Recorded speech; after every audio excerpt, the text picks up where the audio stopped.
Olá, eu sou o Gabriel e vou introduzir o nosso trabalho da disciplina de fenômeno de transporte, no qual desenvolvemos um estudo experimental voltado para acompanhamento da umidade do ar no campus Santa Mônica, na Universidade Federal de Uberlândia. A disciplina de fenômeno de transporte tem como objetivo compreender mecanismos físicos responsáveis pela transferência de massa, energia e quantidade de movimento em diferentes sistemas. Dentro desse contexto, a análise da umidade relativa está diretamente relacionada ao fenômeno de transferência de massa, uma vez que envolve o processo de difusão e equilíbrio entre vapor presente no ar e a superfície líquida em contato.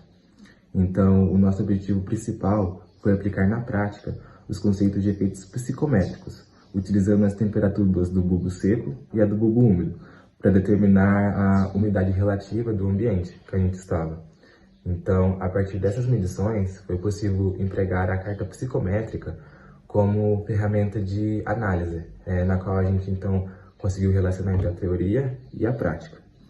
Então, a importância desse estudo se justifica porque a umidade relativa influencia não apenas o conforto térmico e a climatização de ambientes, mas também diversos processos industriais e agrícolas que dependem do controle da transferência de massa e calor. Então, além disso, o experimento também possibilitou a gente observar variáveis ambientais que variam ao longo do tempo. Então, é a partir dessa base que daremos continuidade à apresentação deste trabalho. Então, bora lá!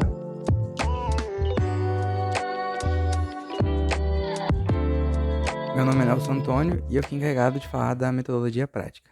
Para este experimento, nosso grupo tomou medidas das 8 até as 4 da tarde, utilizando-se de 2 termômetros, um livre em contato com o ambiente e outro envolto por algodão, esse que era modificado a cada vez que fossem ser feitas as medidas.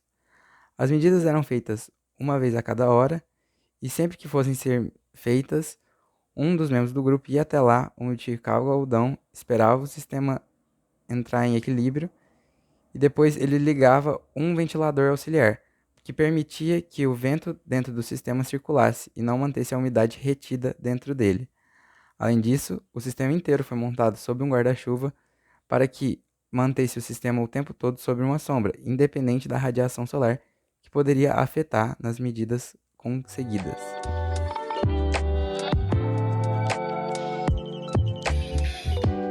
Primeira medição, hoje é dia 12 de setembro.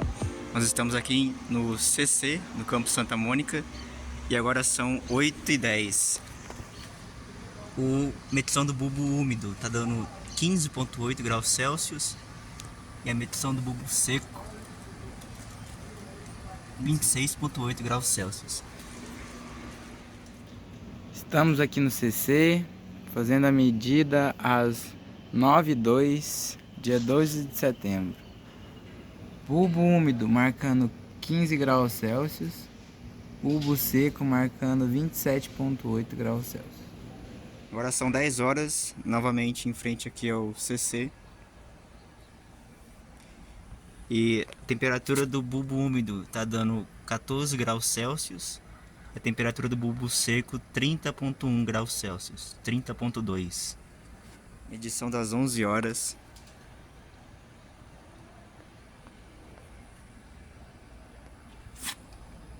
Bulbo úmido está medindo 14,6 graus Celsius e o bulbo seco 31,5 graus Celsius. Estamos aqui no CC fazendo a medida do meio-dia.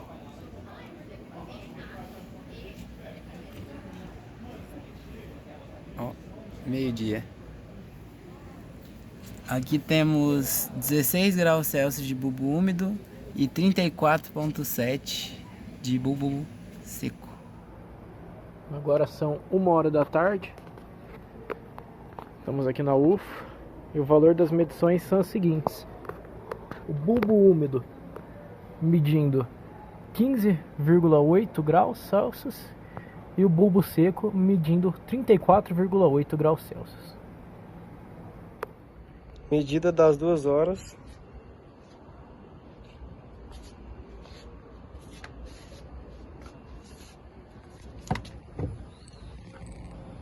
Bulbo seco 35,5, 15,4 do molhado.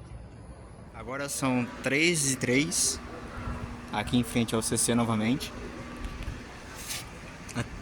O bulbo úmido está marcando 16,3 graus Celsius e o bulbo seco está marcando 33,8 graus Celsius. Agora são 4 horas, a gente está aqui no CC da UF. E essa é a última medição. Os valores que a gente está tendo é de 14,4 graus Celsius para o bulbo úmido e de 33,5 graus Celsius para o bulbo seco.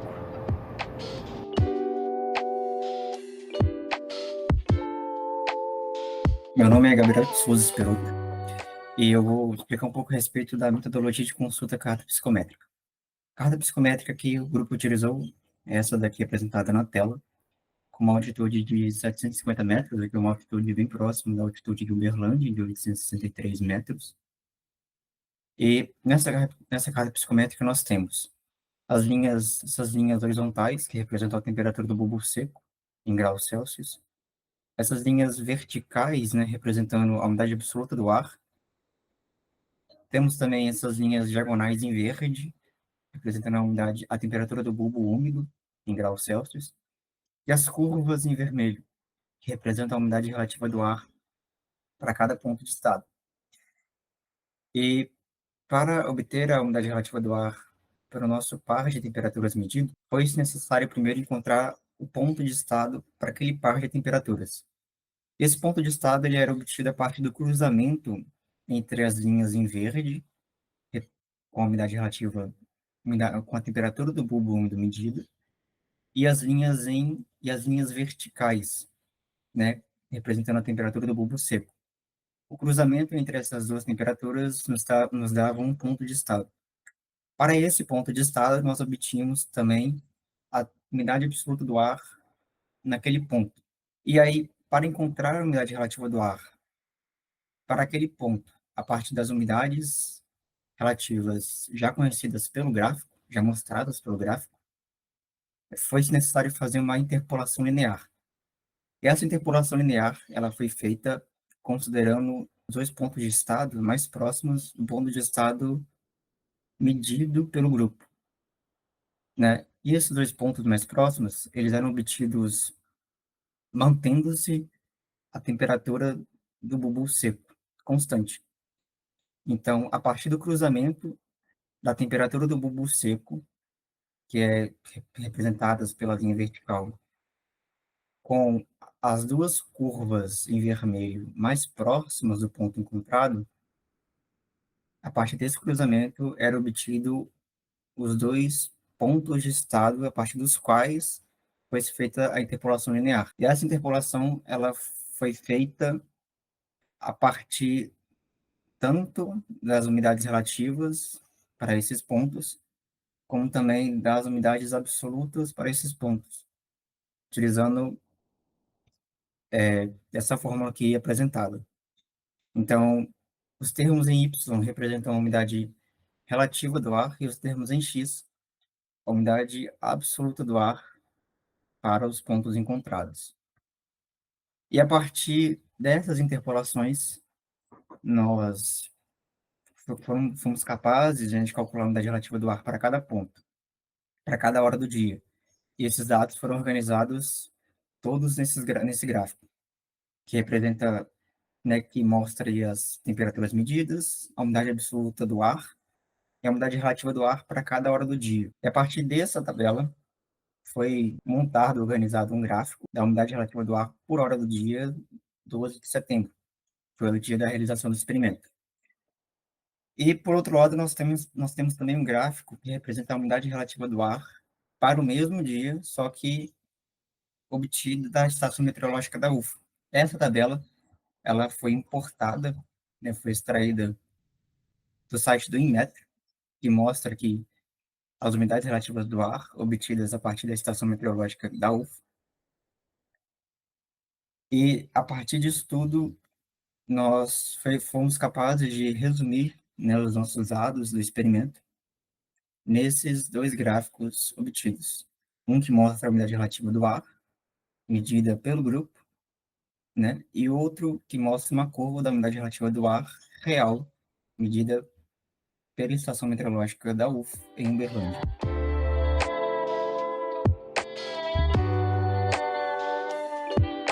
Meu nome é Pablo e eu sou estudante de Engenharia Elétrica. Bom, e agora partindo para a comparação, ao comparar os nossos dados com os dados da Estação Meteorológica da UFO, a nossa primeira observação é que a tendência geral ela foi boa, porque ambos os gráficos que a gente tem, eles mostram que a umidade relativa foi alta pela manhã, ela diminui até um certo ponto, no meio da tarde, um ponto mínimo, e depois ela começa a subir novamente. Então, esse foi um bom ponto do nosso experimento e que validou o comportamento físico. Só que quantitativamente, a gente teve valores de umidade um pouco mais altos, em média de cerca de 4% mais alto. E a gente tem 3 fatores experimentais que podem ter gerado essa diferença. E o primeiro é por causa da ventilação. A teoria psicométrica, ela depende muito da evaporação para resfriar o bulbo úmido. Só que como o nosso ventilador ele não era muito potente, a evaporação pode não ter sido boa, não pode ter sido máxima. Isso fez com que a temperatura ficasse um pouco mais alta do que o real, o que na carta psicométrica vai resultar diretamente em um valor de umidade relativa maior.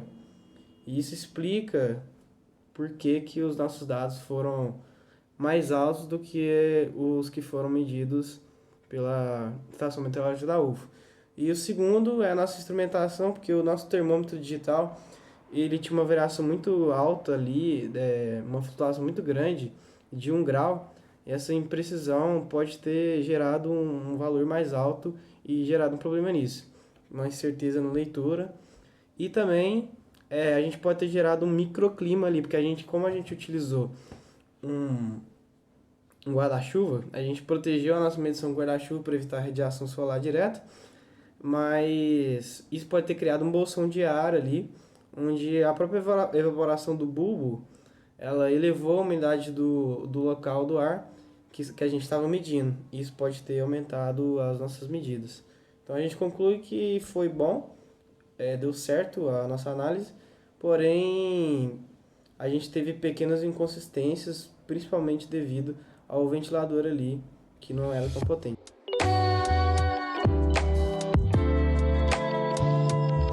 Bem, concluindo o trabalho, podemos comparar os dados das medições diretas, do bulbo seco e do bulbo molhado, obtidas experimentalmente das medições indiretas, calculadas como umidade relativa, com os mesmos dados obtidos agora por sua vez no site do Inmetro, na Estação Meteorológica da UFO. Pode-se concluir claramente o sucesso da realização do experimento. Foi possível obter resultados fidedignos aos retirados do site, quando retirados, claro, os pontos com desvios absurdos, como a primeira medida, que com a utilização de métodos estatísticos, como o intervalo de confiança estipulado, pode ser excluído facilmente esses pontos com alto desvio padrão.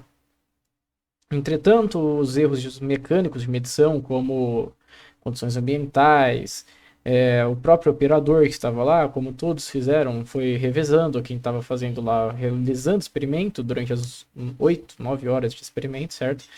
O operador mudava, poderia ter alguma mudança no método de realização ali, o método em si é o mesmo, mas alguma coisa minuciosa pode ter gerado algum erro, o instrumento de medição pode ter gerado algum erro, como o termômetro, como já foi comentado anteriormente, etc. Vários pontos poderiam influenciar. E mesmo que levemente, o final foi, claro, levemente alterado, mas não o suficiente para invalidar o experimento, já que os pontos foram fidedignos aos calculados profissionalmente, certo?